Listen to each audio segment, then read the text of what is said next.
Good morning, everybody. Good morning. Welcome. Good to have you here. Beautiful day outside. We have a number of guests here. We want to begin with representatives of West Ohio Food Bank. Tommy Harner is here. Tommy, you want to come up? You have, I guess, comments about some new hires as well as programs at the food bank. Good morning. Good morning, everyone. Again, I'm Tommy Harner with West Ohio Food Bank. I just wanted to bring a couple new staff to introduce them because they will be working with a lot of organizations within the community. So I have Margot Lewis, who is our new agency relations coordinator. She will be working with a lot of our partner agencies, helping them to get the food they need to serve to the individuals. And then we have John Gonzalez, who is our food sourcer. So you may see him around at a lot of the stores, just trying to get those donations in that we need. We also still have a lot of volunteer opportunities available if you know of anyone or would like to do so. We also have internships we offer, and we are looking for board members and committee members still. We are currently getting ready to start the school pantries back up this fall, and we are looking for new schools to add on to that as well. And then we continue to look for seniors to help fulfill that senior box program that we distribute once a month. So, How many counties are you operating in? currently, we serve 11 counties. And so you're looking for volunteers from all the counties, or? If they call us from other counties, typically we will show them to one of our pantries within that area, so they're not having to travel clear here. Mm-hmm. All right. Any comments from your colleagues? Anything? No? They're quiet today. When you come up, you got to be prepared to speak. All right. Hey, thank you. Thank you all. And Pastor Jonas Fields from Cornerstone. The church is here regarding some programming for children. Good morning. Good morning, everyone. I just wanted to take a few moments of your time to talk about an annual lock-in that we do every year for our teens. This year we have themed it Stay Woke. We understand that there is a narrative out there in our communities, especially with our next generation, and sometimes that narrative can have a negative connotation. We want to be able to use that message to stay woke, to balance the narrative, to encourage our next generation to make wise decisions, to know who they are as individuals, and to have a good time. And so we are reaching out to all local schools on behalf of Bishop Michael Pitts at Cornerstone Church in Toledo and Pastor David Roberts at Cornerstone Church here in Lima. It's a far-reaching event. The cost is only $5, and it's taking place on Labor Day weekend. So it's August 31st, starting at 10 p.m., and we'll keep your teenagers until 7 a.m., and we'll kick your teenagers out at 7 a.m. But there'll be food, there'll be entertainment, live performances from artists in Cincinnati. There's flyers on Facebook, on our Cornerstone Teens website, Instagram page, C-Stone Teens Lima. And as an act of honor for this narrative, we received our first official apparel, Stay Woke, and I would like to give this to Mr. Mayor. Okay. On behalf of Cornerstone Teens and Cornerstone Church in Lima. Very good. Thank you.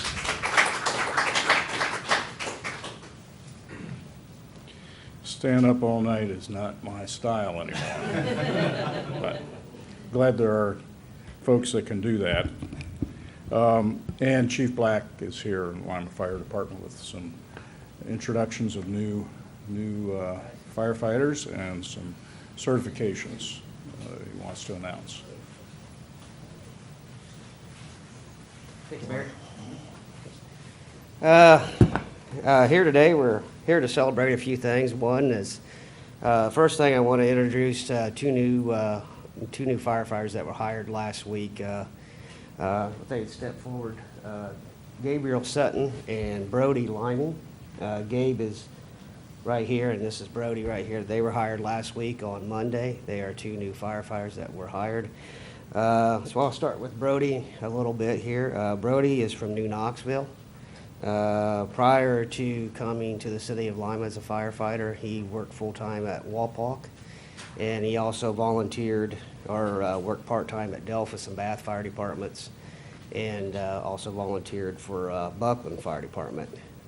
Brody here, he already has his firefighter 2 and paramedic certification, so he's ready to go. He'll go through a training period, working a 40-hour work week with our shift employees to get to know how the Lima Fire Department operates, and once he successfully completes that training program, he'll be moved over to shift work and count towards the staffing levels. The second one here is Gabriel Sutton. Gabriel came to us from Kenton Fire Department. He was a full-time firefighter, paramedic at Kenton prior to coming to Lima. He also was also on a part-time employee at Bath Fire Department for a period of time, and he volunteers for Ada EMS. So congratulations, Brody and Gabe. See if you want to say anything.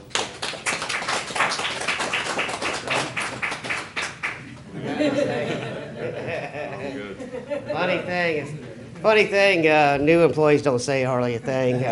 Give them a couple years and they'll say a lot of things, but we're glad to have both of them on. I think they're going to be a great addition to the Lima Fire Department, so thank you very much for coming on. Brody? Dave? Thanks. The second part of what I'd like to talk about here today is I want to congratulate 3 current employees of the Lima Fire Department, Emily Bowser, Jordan Pugsley, and Mark Salas. These 3 employees here have been on the Lima Fire Department for approximately 2.5, going on 3 years now. Recently, they just completed the paramedic program at Rhodes State College. They took their national registry testing for paramedic and successfully passed the test. And all 3 of them are now paramedics with the certified paramedics of the state of Ohio and paramedics with the Lima Fire Department. So we have 3 new paramedics to complement our staff. As you know, several years ago, the fire department went into the EMS transport business, and when we did that, it necessitated a need for paramedic certification for employees coming on the department. And 2 collective bargaining agreements ago, that became a contract requirement for new employees coming on the department to obtain their paramedic certification if they didn't have it prior to coming on the department. These 3 did not. They went through the paramedic program, and I want to discuss that program a little bit because it's a very extensive program.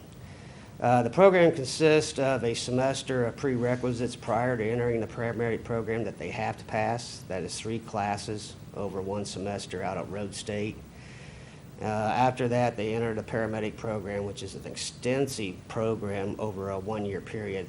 The program is approximately 1,050 hours of classroom and clinicals. That doesn't include the time that they are outside of the classroom and have to study to pass the exams of the program. At the same time, they are also working their full-time shift work. So shift work for employees on the fire department is an average of 53-hour work week a week. So keep that in mind. They are working 53 hours a week plus another over 1,000 hours of classroom and clinicals in a 1-year time frame.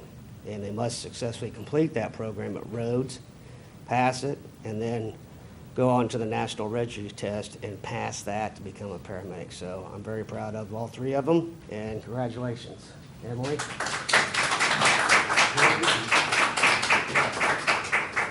guys want to say anything? Appreciate the opportunity. And when you said extensive, Come up, Mark. sorry. I want to thank you for the opportunity. When he said extensive, he wasn't kidding. It got to be a little stressful at times. I'm pretty sure we can all agree on that. But yeah, like I said, we're thankful for the opportunity and happy to be able to help further our careers and help the citizens of Lima in the ways we can.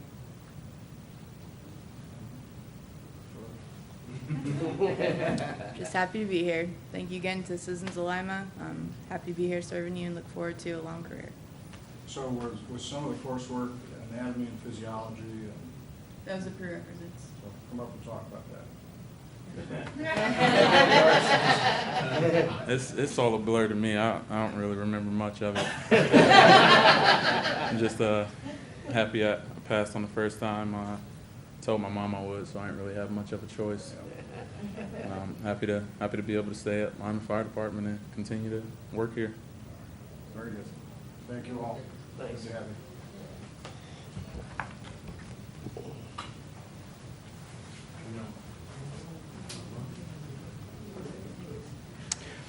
And Mr. Caprella is here. We're not going to make him go last like normal. No, we'll have you second to last. Mike has an announcement about a project that is just kicking off that will literally involve every household in our community. Mike? Correct. I'm going to talk about meters. First, though, it's good to see more paramedics. When you get to be my age, it's always good to know that somebody's on call, no matter what the chief says about me. Don't believe it, just get out there quick. You know, may need help. So. Now, I'll be serious. I was serious, though. No. Yeah. Starting this week, we're beginning our total meter change-out program.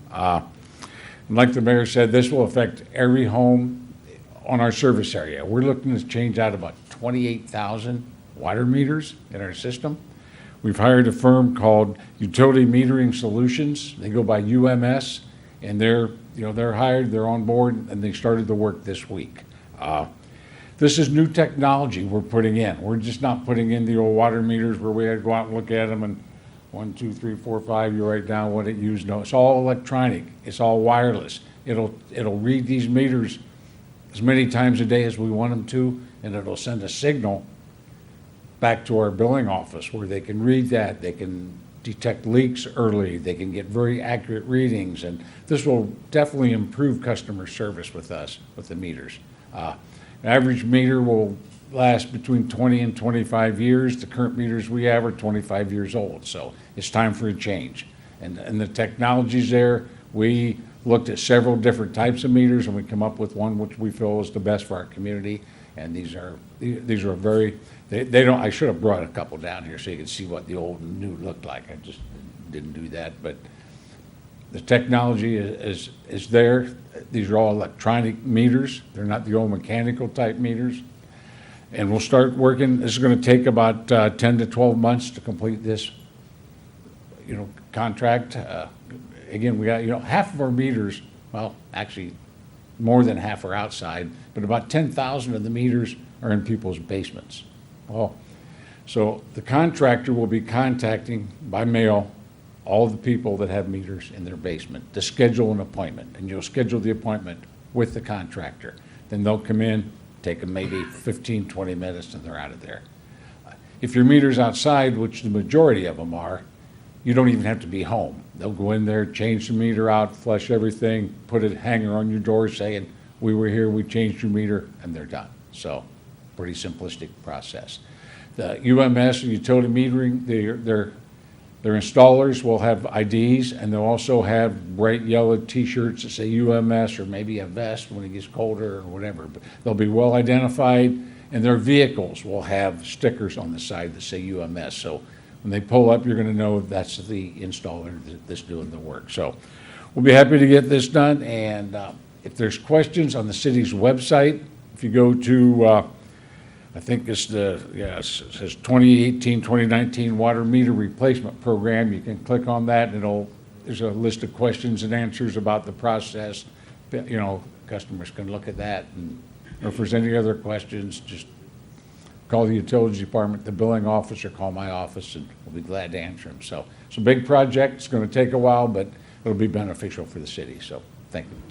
And it includes not just residential customers, but This includes all of our accounts, residential, commercial, and industrial. Our meters go from a 5/8 inch meter up to a 12-inch meter. So everything gets changed. Yeah. and it includes the entire service territory, which is outside the city. Correct, yeah. Our service territory for water doesn't stop at the city boundaries. I mean, we serve about 75,000 people in Allen County, which is most of Allen County. And we go way north of Cairo. We go to the Cridersville city limits. We go out past Elida, our system, and clear out past Procter & Gamble on the east side and the campus. So we have a wide area. And anyone that has city water, which is, unless you have a well, you probably have city water, unless you live in another municipality, and those meters will be changed. You don't have any other questions for me? Usually he tries to trick me, but it doesn't work, so he's give up, right? That's good. Thanks. Won't call the fire department to help, but I will call on Major Baker, the police department. If you're having a heart attack, though, you're asking the wrong guy. Hang in there, they're coming, they're right there. Major Baker is here to provide background information on another large project the city's undertaking, which is the body camera project with the Lima Police Department. It was an extensive, very well-designed process that we went through to make sure that we got the kind of technology that I think both the officers as well as the public will appreciate. So, Major, please tell us about all the work that went into this. Glad to. You know, as they say, good news travels fast. This must be awesome news because it was like lightning.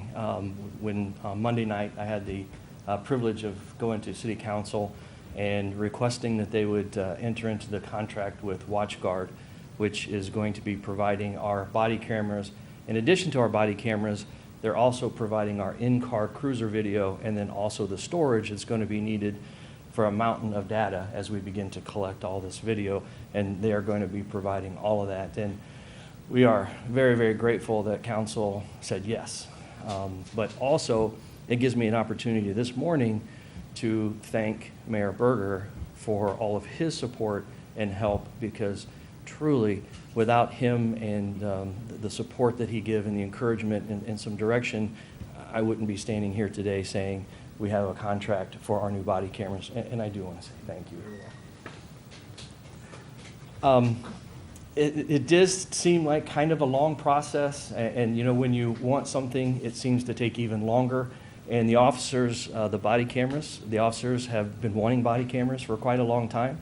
The citizens want body cameras, and finally here we are.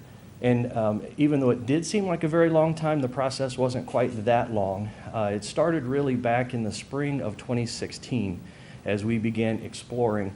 One of the things that we did not want to do is get a product that is not helpful for our community, something that wouldn't work for us. So we knew we wanted to be very methodical and do due diligence in finding the correct product.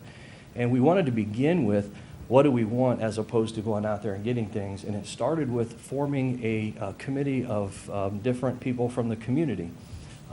Abby, did you want to come up, or you want to? This committee was made up of a number of different people to give us input, because as you can imagine, as we're going out and we're videoing people, this is a whole new ball game, and there's different implications and different things that come up. So as a part of our committee, we had two people from the Black Ministerial Alliance, Pastor Clevin Jones and Pastor Levi Collins. We had Mr. James Smith as a community member at large. We also had Crime Victim Services and David Voth, who couldn't be here today, and Abby is here today. But this gives me a chance to kind of give you an example. When we look at it from the police perspective and what we want. And the input we got, and especially from them, is they're looking from the victim's point of view. And now, instead of just a sterile piece of paper, we have the victim in full living color. And so we wanted to be very careful about that. And with their input, one of the things that went into this program was a very robust redaction ability, where we can, if you say your social security number, we can remove that so the world doesn't have your social security number, or blur images and things like that. And that's what they brought to the table. Did you want to add anything else to that? I just wanted to thank you, Major Baker, for allowing our agency to have such, opinions actually heard and considered. And I know with the state passing Marcy's Law, there's a lot of implications with privacy rights. Right. And we were really glad that you were forward-thinking in that. And want to thank you again for allowing us to participate. Yeah, thank you very much. Also with that, we received input from the city schools, going into the schools and going into the hospitals. And as a result of that committee, not only did we develop a policy, but we also developed criteria that we were looking for these cameras in the cruiser systems. There was over 35 different criteria, but at the end of the day, we were able to select WatchGuard, which covered some of the most important things, the ease of use, the durability, obviously the quality of the picture, and then also people don't tend to think about the storage, and they were able to provide that. And also a very robust warranty. As you know, the officers are out there and they're tussling, different things are happening. We needed cameras that are going to last. And with this particular contract, 3 years into the contract, they replace every single camera and give us brand new ones. And so it's very, very helpful. We're excited now that we have the approval. The timeline that we're looking at is when they receive the purchase order, they will, within 30 days, send us the equipment, and then they will also send installers to help us. We're looking at about another 30 days for training. And so realistically, somewhere in the 60-day window, officers will be out on the street with these body cameras. And again, in closing, I just want to thank you, Mayor, for your help and support in that. Very good. Thank you. The history of this goes really back to when the department first installed video cameras in cars. And at that time, there was, I can say, a fair amount of concern from the officers about exactly how this would work, but I think in a relatively short period of time, they found that that tool was enormously helpful to them in terms of being able to demonstrate what happened. But that was in line of sight with a camera that's fixed inside a car. Eventually, that evolved to also include the mics that officers wore, which gave them a little more lateral ability to move around and be recorded. But this new technology with the body cameras truly is a new dimension. It literally goes with the officer into every scene that an officer responds to. So this issue of privacy has been one that I've been concerned about from the very beginning. And Ohio's public records law, in my view, probably still needs to be tweaked to make certain that this set of issues does not harm folks that the police are there to protect. And I think the more as experience develops with this, they'll find, I think, perhaps occasion to change the law beyond what changes have already been made in order to assure that that victims are in fact protected properly. I think another aspect of this, and I don't know how much of this the other night you dealt with, Major, but this particular system syncs up all of these points of view.